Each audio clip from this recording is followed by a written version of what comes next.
Welcome to this episode of our program, Daily Debate. As usual, we will be discussing a contentious debate, and today we'll be discussing one of the most important files on the scene of Egypt at this particular time, terrorism and religious discourse. And this has been given a high priority in Egypt from all authorities, all concerned authorities, particularly at this stage, as not just Egypt, but the whole region and the whole world are witnessing the real threat of this phenomenon, or the global terrorism. And from this context, under the auspices of President Fattah al-Sisi, Prime Minister Sharif Ismail inaugurated today the Arab Ministerial Conference, Terrorism and Social Development at the Red Sea Resort of Sharm el-Sheikh. Ismail reiterated Egypt's keenness to fight terrorism and to achieve social development, saying that President Sisi is always stressing on the importance of unity in face of terrorism. The conference is organized by the Arab League and the Ministry of Social Solidarity in participation of the Arab Ministers of Development and Social Affairs, Arab Ministerial Council of Youth and Sports, in addition to heads of executive bureaus of justice, interior and media councils. This exactly what we are going to discuss today: terrorism, the religious discourse, the importance of holding such a discourse in a way that really tackle this phenomenon from every aspect. I guess we have with us to highlight the issue Priest Rami Nair, Director of Intercultural Dialogue Forum at the Coptic Evangelical Organization. Thank you very much for joining us. And Dr. Hassan Wagih, Professor of Linguistic and Political Science at Al-Azhar University. Thank you very much for joining us. It's a pleasure. Yes, before delving into our discussion, first let's watch this report. And the Terrorism and Social Development Conference opens in Sharm el-Sheikh. I guess that will continue until tomorrow, but let's watch this report and we'll come back for discussion.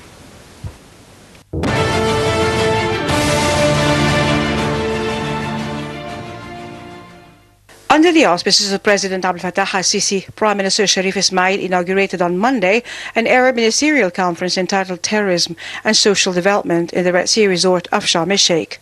In a speech before the gathering, the Prime Minister said that the Egyptian legislations had made the fight against terrorism clearer and more disciplined, adding that developing the religious discourse represents one of the pillars of Egypt's policy to counter terrorism.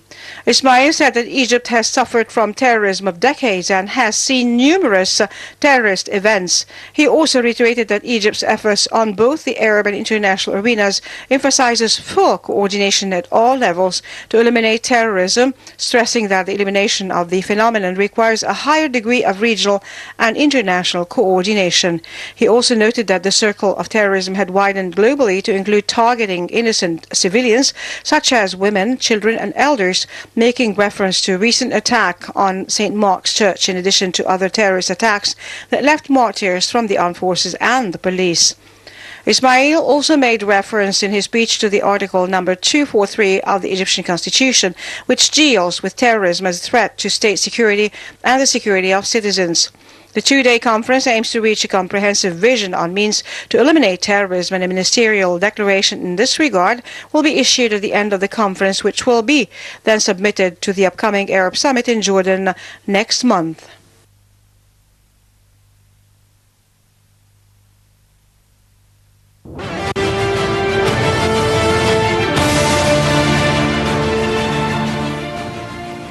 Right, welcome back, and ahead with our discussion, let me first again welcome our guest, Dr. Hassan Wagih, Professor of Linguistic and Political Science at Al-Azhar University. Thank you for joining us. And Priest Rami Nair, Director of Cultures of the Intercultural Dialogue Forum at the Coptic Evangelical Organization. Thank you for joining us.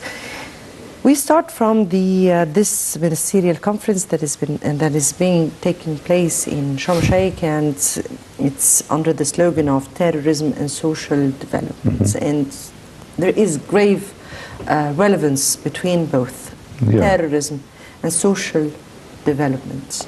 Actually, there is a very good connection between the two things. And when it comes to terrorism, violence, dogmatism, it is not only social development. If we can take the thing in its wider context, we mean education, we mean the media, We mean the way we do conversations and dialogue and negotiation in the society. So the whole thing is so interconnected. And when it comes to a religious discourse, we have so many levels to analyze this term. You have the religious discourse of those fanatic and dogmatic people, and the religious institution, the religious discourse, which is intended to encounter and refute the wrongful allegations cultivated in the minds of some people who really were very easily to be recruited. So we have to do some kind of reform, repair, because this is what is needed actually. But again, I'd like very much to tell everyone that when we are talking about the religious discourse, we are talking also what kind of discourse are we talking about? The internal religious discourse in Egypt or the external religious discourse in some other places? This is could open up Yes, because the we'll discussion. speak about that Yeah, sure. within the context of this important But they are so conference connected, that was the held here conference. between the Azhar and the Vatican. Yes, Oh, okay. we'll speak We about will that. come. Okay. The timing of such a conference and the priority it has set, I mean here that for the first time it would be one of the topics that will be submitted to the Arab summits on the leaders level.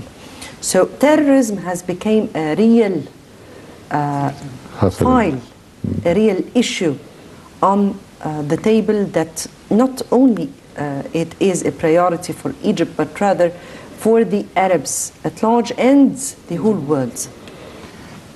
Yeah, that's true. We could see this in everywhere. So when you travel to any place, you will find terrorism in this place in somehow, or radicalism, or extremism. Every place, we could see this in Egypt, we could see this in France, we could see this in Germany, in other places around the world. So terrorism doesn't stop in any place. It does not in one place, like we call in Sinai, we have terrorism. No, it is in everywhere. So it is a global challenge for our world. So this conference is it's very important for not only for Egypt or Arabs, but also for all the world countries. The importance that was given for this conference, I mean here, the importance that was given for the issue in itself, that it has become a file and a prior file in the agenda of the Arab Summit. How do you view that? Yeah, I feel this is very important for us because every week we lose some persons because of terrorism. Last week we lost around 7 people in Arish. Previous than this, like 1 year ago, we lost, not 1 year ago, 2 months ago, we lost around 28 Egyptians in Butrusiyah. Before this, we have like tens of soldiers every day. They are have been killed because they are keeping our society, our community safe. But the terrorists attacked them. So terrorists in our society, Egyptian society, we could find it. But also we could find it in many different places around our world. We could find this in France, we could find it in Germany. I was last week in Denmark, for example, and I was attending to a similar conference talking about how we counter extremism. And it was a unique experience there.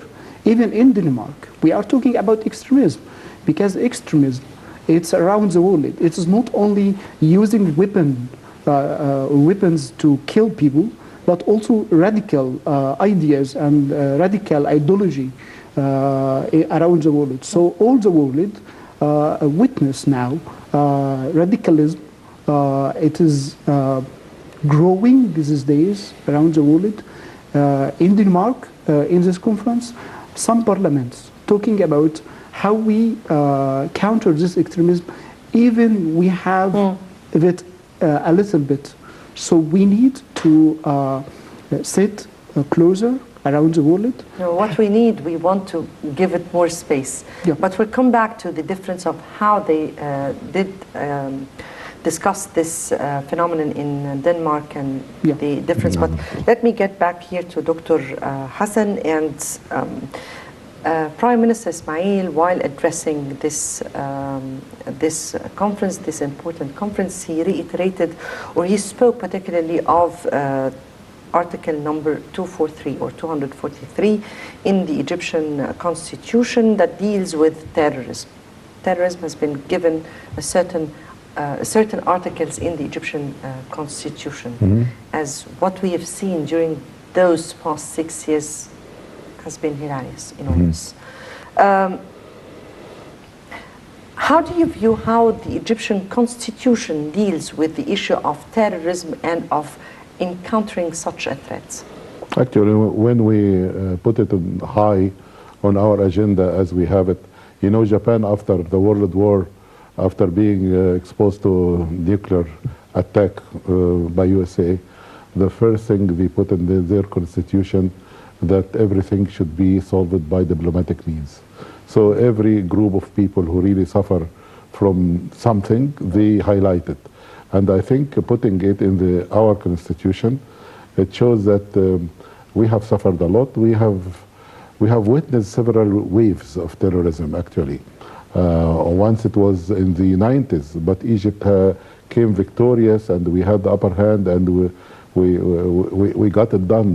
We were having the upper hand over the terrorists. We knew how to handle it, and we got finished with it. But again, there is a second wave, but the second wave is very tough for everyone in the world. Why? Why is it different? I'll tell you why. I'm writing a book and I'm talking about the religious discourse and the diplomatic discourse together. When you have a country like Iraq, which was carpet bombed, there was carpet bombing, everything finished, or 1 million people were suffering and hundreds of people were killed, and there was a vacuum in Iraq.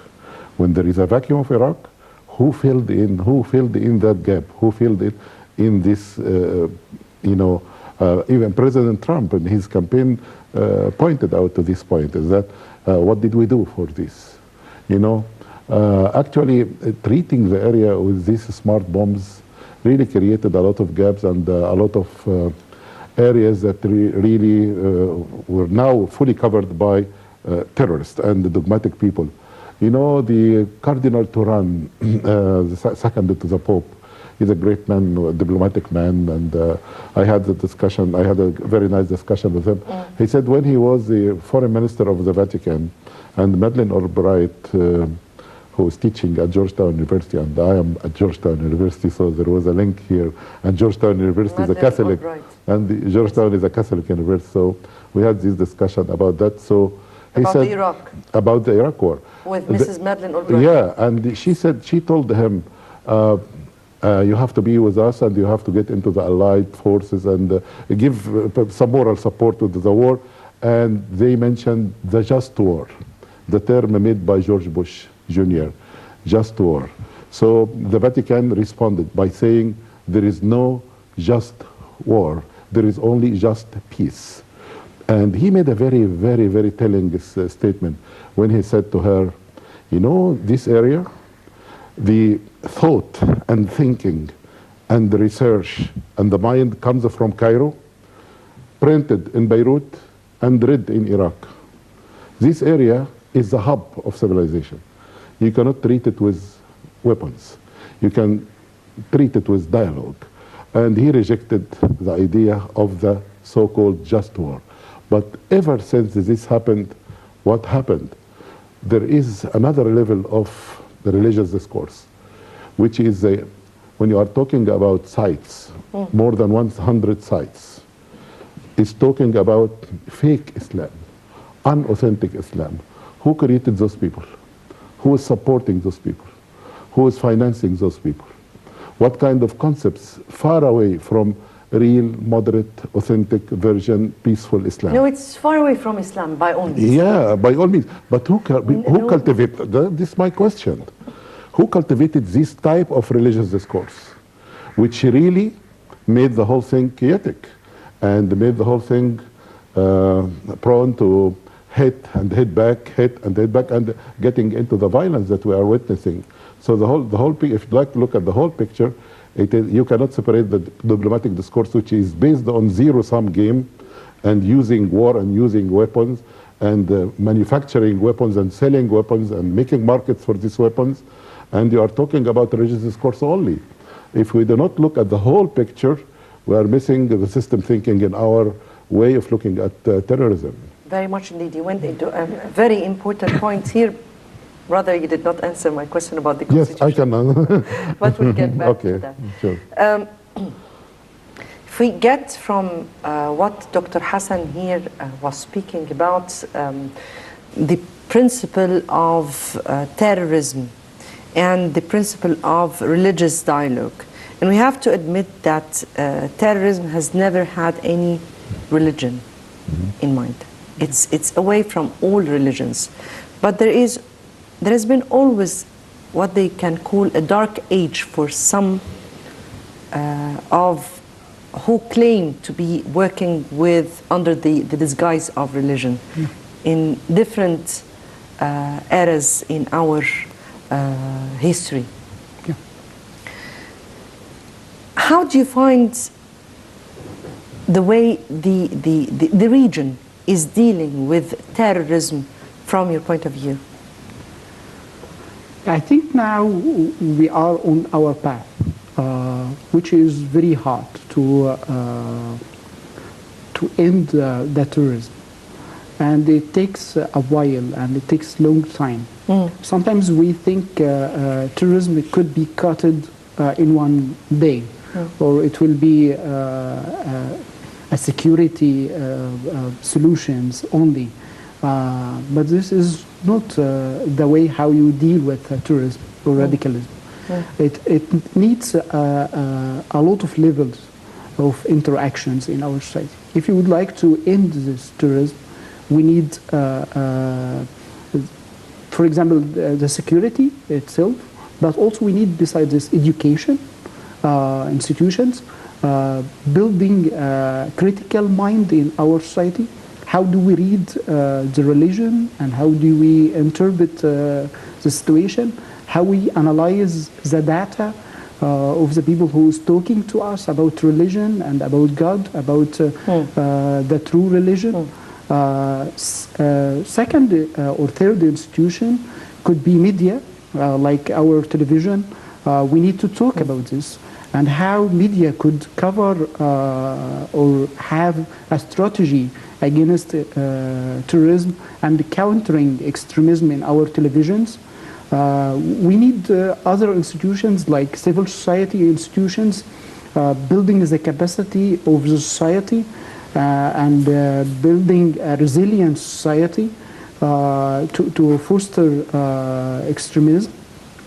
Also, we need all the institutions like mosque, church, universities, education. All of our institutions would join together to counter this extremism and to counter this terrorism. Sometimes we feel that, okay, the security solutions is the only solution. Has never been. No. It has never been. Yeah, I would like to catch also the terminology of just peace. It's very unique terminology. Just peace, it means that we need peace. This is the aim of countering extremism. And also we need not only, not any kind of peace, but just peace, the justice. So we are aiming for justice, and which is lead to our peace. So compromise between justice and peace is very hard in our situation. So when we attacking or ending the terrorism, we need justice also.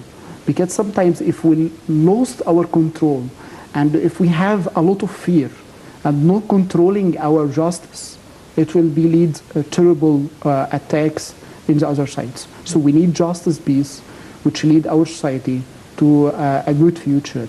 That's it. Yes. As you said here, or as Priest Nair spoke about our needs, and it's not just the security. The security way is the only way to deal with terrorism, and that we need really a kind of an overall strategy that really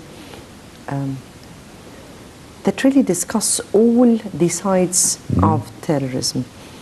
How are we dealing with that? And I'm speaking here because this, for an instant, conference is held under the slogan of terrorism and social development, for an instant. How are we dealing with the aspect of terrorism from your point of view? I think let us be very frank and open when it comes to this. In many of our problems, we do not deploy system thinking. System thinking is to look at all the dimensions, and there should be something called crisis prevention and anticipation and the prevention. Because when you are managing a crisis management is a retrogressive item. It is a late stage. So one of the most important things is that anticipation and the prevention. I think that we should have preceded all these events by trying to benefit from the lessons of the past. But actually we were stuck in two revolutions to correct things. And I think this is, from my own point of view, was a late stage that we have already left our educational system undeveloped. We left the media for the people who are not qualified enough. Not in all the media are very qualified people. In Maspero here you have a school, but in other places that you have hundreds of people who air discourses for everyone in the society, and it's very destructive discourses, not building up things. It's not building up even the correct dialogue, the correct negotiation. There is no unified agenda for the society. I'm not talking about one-way ticket or authoritarian regimes or whatever, but there is something that you have to agree upon in our educational system, in our media system, and also in the religious institution system. And when I'm talking about religious institutions, we are talking about Islamic and Christian, both of them. And we are talking about other religious institutions all over the world, because the world should cooperate and there should be bridges. This may be the conference of Al-Azhar, which is being held tomorrow, may open up the space for that, when you are having almost like 200 leadership personalities, 200 leaders when it comes to religious institutions and religious thinking, along with intellectuals. So I think it's a very good gathering in Cairo, which will be inaugurated tomorrow by the Grand Imam, Ahmed Tayyib. So if you have the conference in Sharm el-Sheikh, which is very good, I think this conference also complement the conference in, and it is a healthy thing to have things discussed on that kind of wider context. Yes, and from here I just will take this report as President Fattah al-Sisi met with the Grand Imam of Al-Azhar, Dr. Ahmed al-Tayyib, where they reviewed the ongoing preparations for the Conference of Freedom and Citizenship, which takes place in Cairo on Tuesday and is organized by Al-Azhar. The conference aims at discussing citizenship and freedom, social and cultural issues in Arab, Islamic, Christian experiences and peaceful coexistence during the past centuries. And coexistence, that's exactly what we have. Let's watch the report.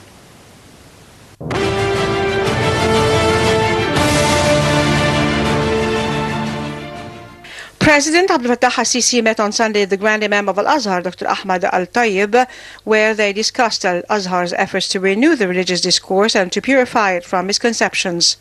Presidential Cabinet spokesman Ambassador Ala Yusuf said that during the meeting, Dr. Al-Tayyib had reviewed the ongoing preparations for the Conference of Freedom and Citizenship, which takes place in Cairo on Tuesday and is organized by Al-Azhar.